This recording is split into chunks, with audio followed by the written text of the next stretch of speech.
Melanie, can I talk to you for a moment? It's about that man, Trevor, that you brought over the other day.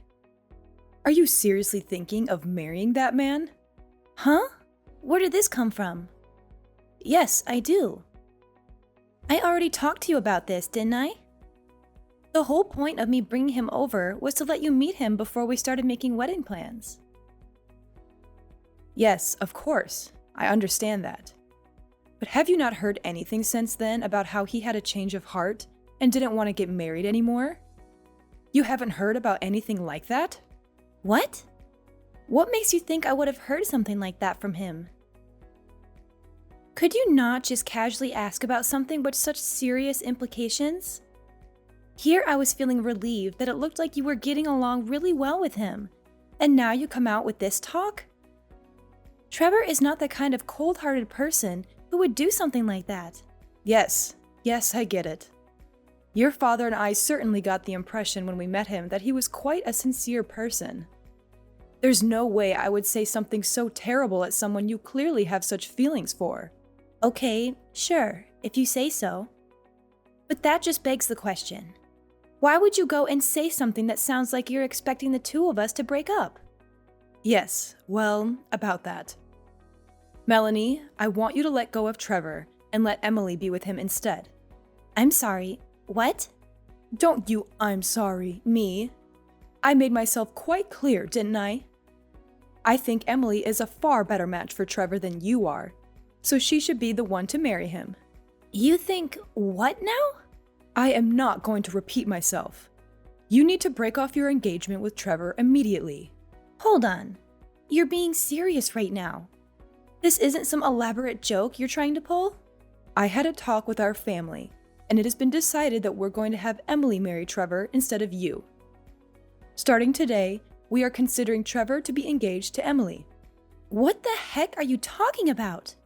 We believe that your cute little sister is more than fit to marry Trevor, so there shouldn't be any problems.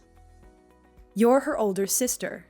There's nothing strange about giving her something she wants, is there? Yes.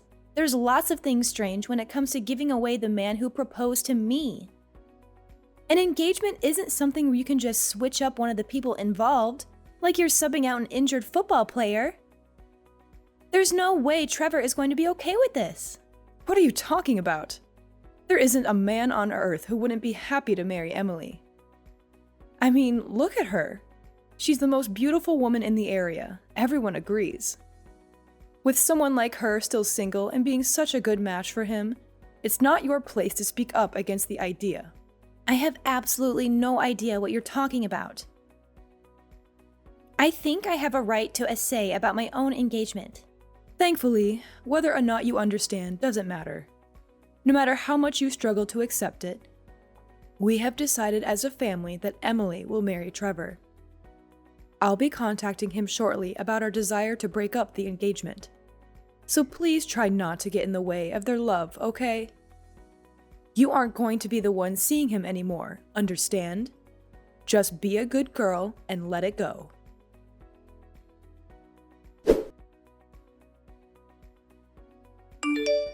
Trevor, are you there? My family hasn't tried to bother you about anything, have they? Oh, Melanie, I was just about to contact you actually. Oh no. So someone's already talked to you, haven't they? Yes, they did. Your mother just sent me an extremely troubling message just a minute ago. It was about her saying that I was to start living together with your younger sister without delay. What? That's what she's trying to get you to do? I mean, I don't think this message is your fault, but this still is a bit much. It really threw me for a loop when I first looked at it. I think I see what happened. When you came to meet my parents the other day, they forced you to give them your number, didn't they? I'm sorry. I should have done something to try to stop them. Don't apologize. Huh? I just told you that I didn't think it was your fault, didn't I? You've done nothing wrong. I only gave your mother my number because I thought it would be essential to keeping track of what her intentions were with me. Well, that, and it probably wouldn't have looked good if I refused the request. Huh? What do you mean, keeping track of her intentions? Well, I didn't tell you about it earlier, but something really strange happened when I came to your parents' house. Your mother quietly came up to me and whispered, "My daughter Emily is much prettier, so I'll have you get engaged to her instead." She kept saying stuff like that. "I'll be sure to get Melanie to break off the engagement so it doesn't look bad for you." I wasn't really sure whether to tell you about this or not at first, but while I was thinking about it, she just kept pestering me with messages. It seems like this is what she was leading up to. Oh, well, she did all that. That's just crazy. I never imagined she would come up with a scheme like this. Yeah, well, when I had first met her, she seemed to be paying very close attention to anything I did. She honestly just seemed overly intense, even when she was staying quiet. Even with that attitude though, I can't say I ever expected her to be planning to try to change the person I would marry until she whispered that to me. Frankly, I still couldn't believe it when she said it, but I also couldn't think of any reason why someone would say something like that as a joke. I am so sorry. Hey, come on. Didn't I already tell you not to apologize? This is your mom's fault, not yours. Anyway, I already sent her a reply, refusing her request, or maybe I should call it her demand with how she was talking. That said, it might be easy for me to just send her a refusal, but getting her to actually accept it is another thing entirely. Yeah, you're definitely right on that one. She's not going to take this lying down.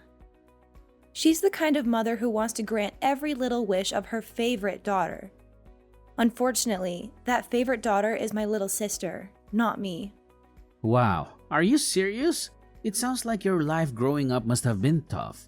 Anyway, what should we do about this? First off, I think you should try to avoid contact with her as best as you can. Avoid her? What do you have in mind?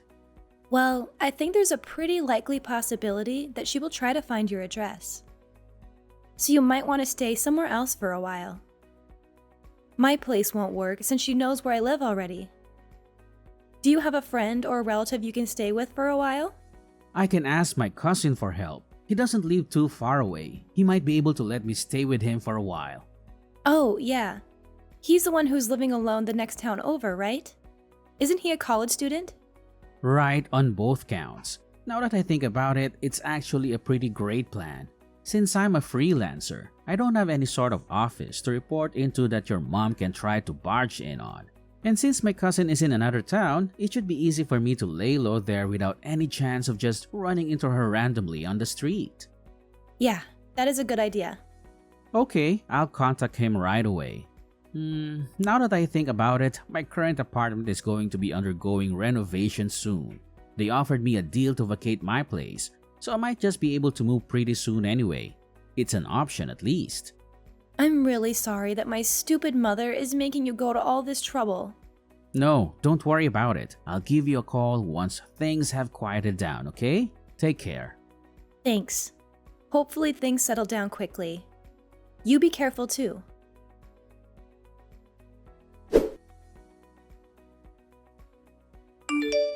Hello, Melanie.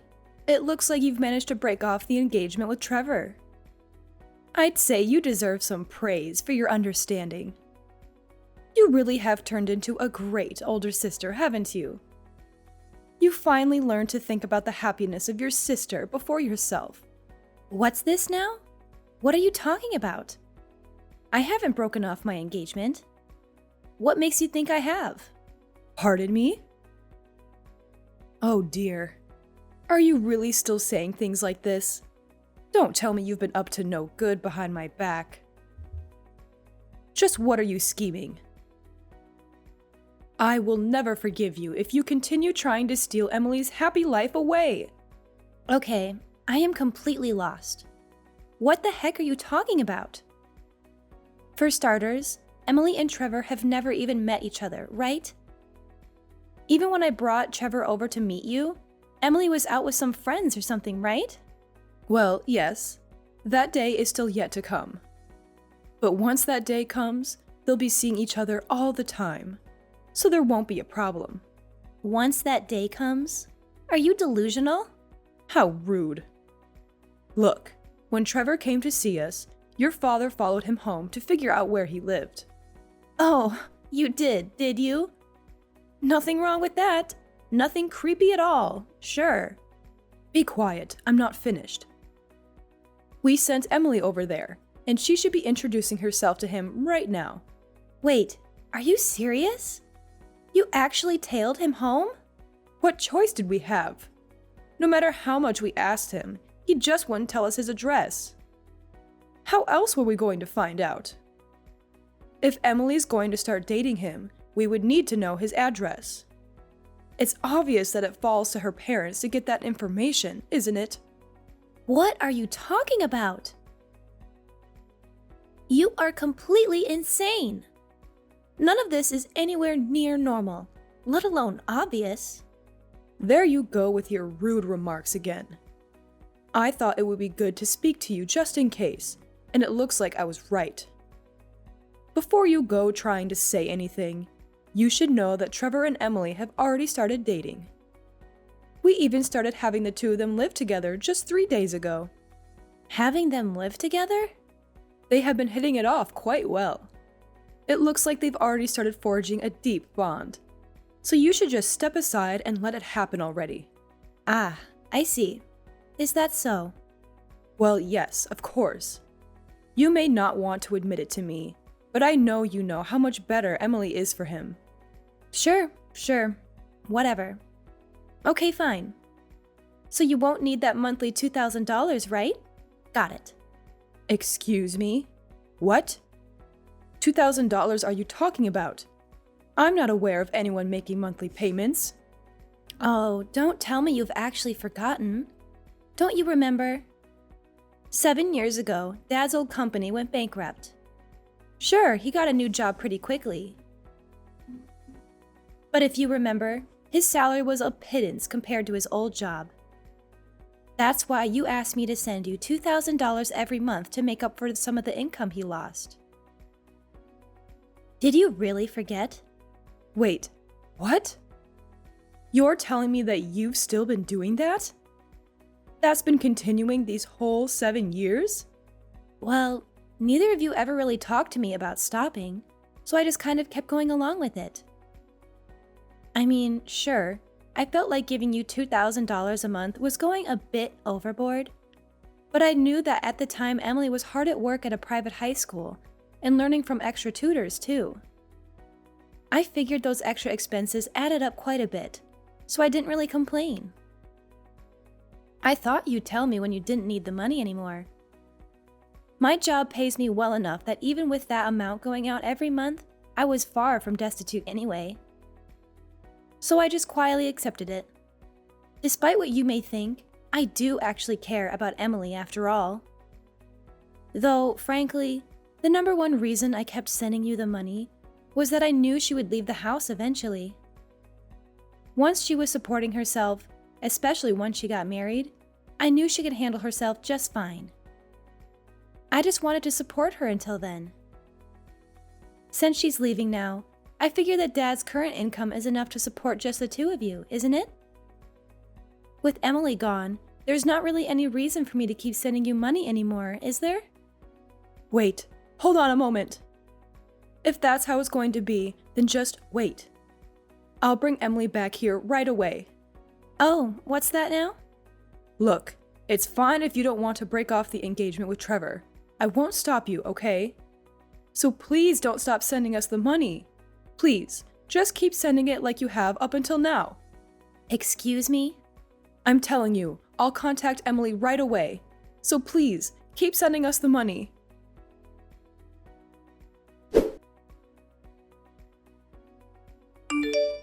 Hey Trevor, the avoidance plan was a great success. Not only that, your idea of moving just made it that much better. Oh, it was? What, did you hear something from your mom? Yeah, you could say that. When you left my house after meeting my parents, it turns out my dad tailed you. That's how they managed to learn where you live. What? He was tailing me the whole way home. Sometime afterward, it sounds like they sent Emily to your apartment. Are you serious? That's not just creepy. That's downright terrifying. That's not all. Mom told me that Emily had started living with you a few days ago. Wait, she said what? No. I haven't so much as seen her. She's not living with me. Relax, I know. I was certain that wasn't actually the case. Though, now that I think about it, if Mom were to have actually sent Emily to your apartment, where is she now? Wait, hold on. Is something wrong? I just got something from Emily. Apparently, she just called me. That's surprising. I don't remember the last time she actually called me. When I call her, she just doesn't respond. She might be calling because of this whole incident. Why didn't you call her back? Good idea. I'll give her a call. I'll talk to you later.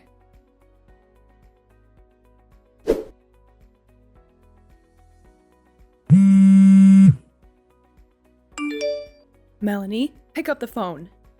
Do you have any idea where Emily is? Huh? Not just her. I went to Trevor's apartment and he wasn't there either.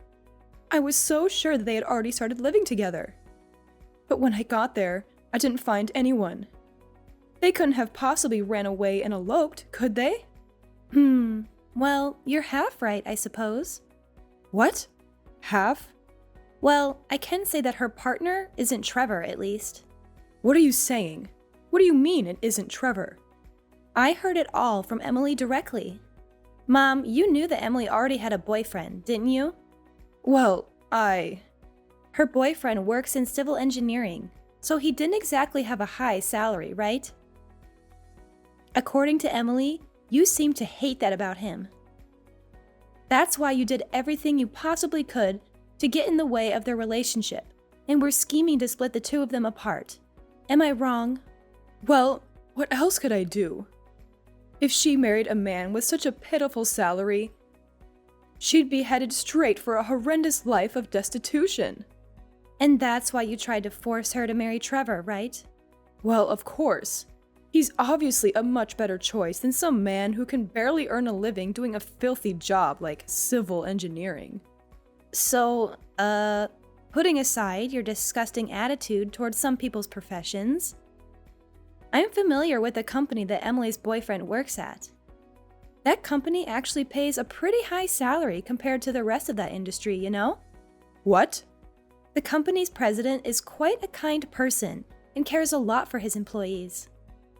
He knows that he expects a lot of physical labor from his employees, but he's done a great job of incentivizing them to do good work. Thanks to all of that effort, the employees there have a really trusting relationship with him, and he gives them all the benefits they really need. From what I understand, it's probably one of the best companies someone in that industry could work at.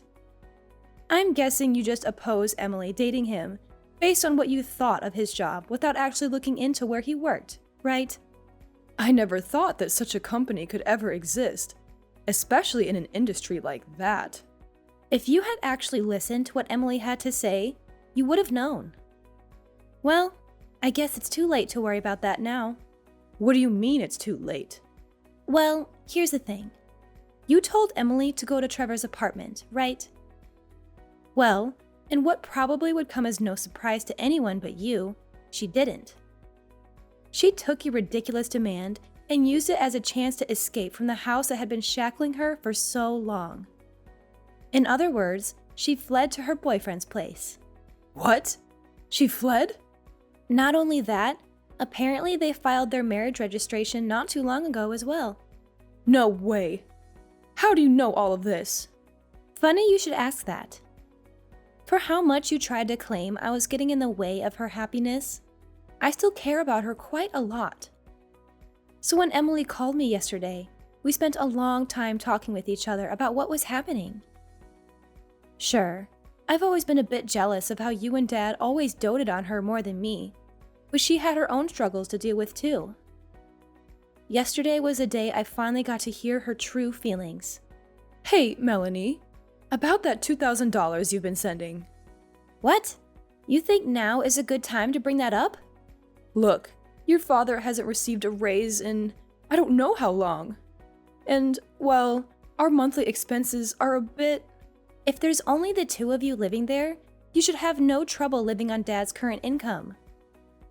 Actually, speaking of income, Mom, why don't you start working as well? What? Me? Work? What are you so surprised about? Yes, I'm saying you should earn some money yourself. This is exactly the time where a husband and wife should be supporting each other, isn't it? Oh, wait. Hold on. That's not... Emily and I have both managed to find amazing spouses. So please just step aside and don't try to get in the way of our happy lives, okay?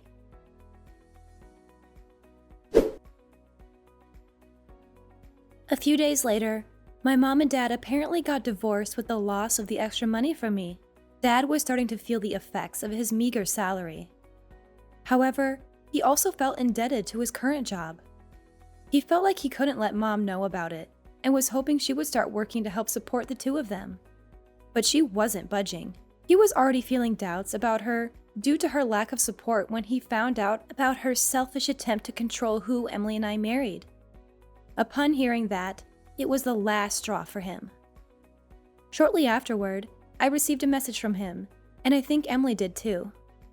It was a thorough apology for everything that happened to us, and an announcement that he had divorced Mom. And so our family was effectively broken up for good. Though it's not like we don't talk to each other. Emily, Dad, and I have a group chat that we use to tell each other about recent events in our respective lives. As for Mom, though, she no longer had a place to call home anymore. She had a number of relatives, but she hadn't spoken with any of them for a very long time, so she didn't have anyone she could depend on. It sounds like she's finally starting to understand how difficult it is to live on her own. Now it seems she's lamenting over having to work a job with very low pay and is living a life full of sorrow and tears.